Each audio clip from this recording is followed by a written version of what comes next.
এবারে আমাদের স্লোগান হচ্ছে নারী কন্যার সুরক্ষা করি, সহিংসতা মুক্ত বিশ্ব করি। তো আমরা অবশ্যই বেশ কিছু বছর ধরে এই প্রতিরোধ পক্ষ আমরা পালন করে থাকি। বিভিন্ন প্রতিষ্ঠান বিভিন্নভাবে এটি পালন করে এবং সারা দেশে যে প্রতিষ্ঠানগুলো আছে এই 15 দিন এই পক্ষ ঘিরে বিভিন্ন আয়োজন করে। সেই ক্ষেত্রে আমরা ব্লাস্ট থেকে আমাদের যে ইউনিটগুলো আছে সেই ইউনিটের মাধ্যমে এবং আমাদের যে প্রধান কার্যালয় রয়েছে ঢাকায়, সেই প্রধান কার্যালয় থেকে বেশ কিছু আমরা প্রোগ্রাম আমরা হাতে নিয়েছি, যেটি আমরা এই পক্ষকাল ব্যাপী এইগুলোকে আমরা বাস্তবায়ন করব। যেমন আমি বলতে পারি আমরা মানে এই নারী নির্যাতন বা কন্যা শিশুকে নির্যাতনের একটি মানে বিষয় হচ্ছে বাল্যবিবাহ, এবং আমরা চাই বাল্যবিবাহ মুক্ত বিশ্ব।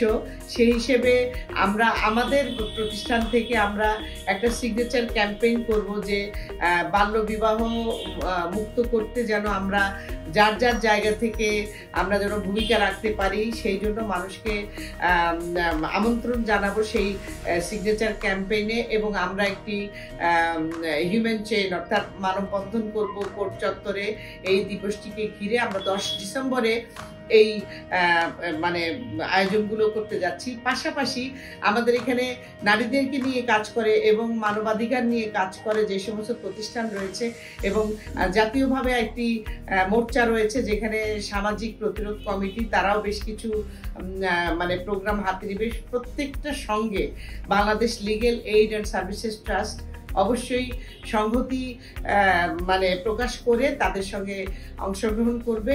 এবং আমরা চাই যে এই নারী নির্যাতনের যে বিভিন্ন ধরন আদিকাল থেকে চলে আসতেছে, এবং নারী নির্যাতনের আগে যেমন যখন সাইবার স্পেস ছিল না তখন মানুষকে হয়তো সামনাসামনি নির্যাতিত হতো, কিন্তু এখন সাইবার স্পেস সাইবার প্ল্যাটফর্ম ব্যবহার করে নতুন নতুন ধারায় নারীরা নির্যাতিত হচ্ছে। এই বিষয়গুলোকেও আমরা আসলে অ্যাড্রেস করতে চাই এবং এই জায়গাগুলোতে নারী সহ আমাদের পরিবারকে আমরা মানে সচেতন করতে চাই যেন এভাবে কোনো নারী নির্যাতিত না হয়, এবং এই নির্যাতনের ফাঁদে নতুন নতুন ফাঁদে যেন তারা পা না বাড়ায়।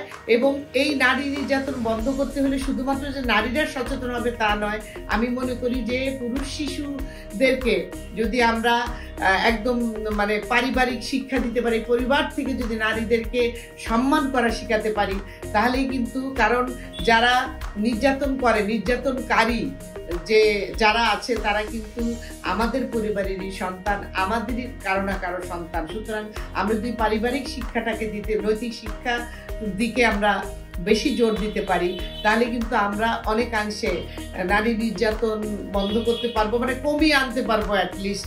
যেমন আমি বুকে হাত দিয়ে সবসময় বলি এবং আমি খুব বিশ্বাস থেকে বলি যে আমার যে 2টো ছেলে রয়েছে তারা কোনোদিন কোনো নারীকে অসম্মান করবে না। আমি মনে করি প্রতিটি মা যদি এই কথাটা বুকে হাত দিয়ে বিশ্বাস থেকে বলতে পারে, তাহলে অবশ্যই আমার সমাজ থেকে নারী নির্যাতন দূর করতে পারবে।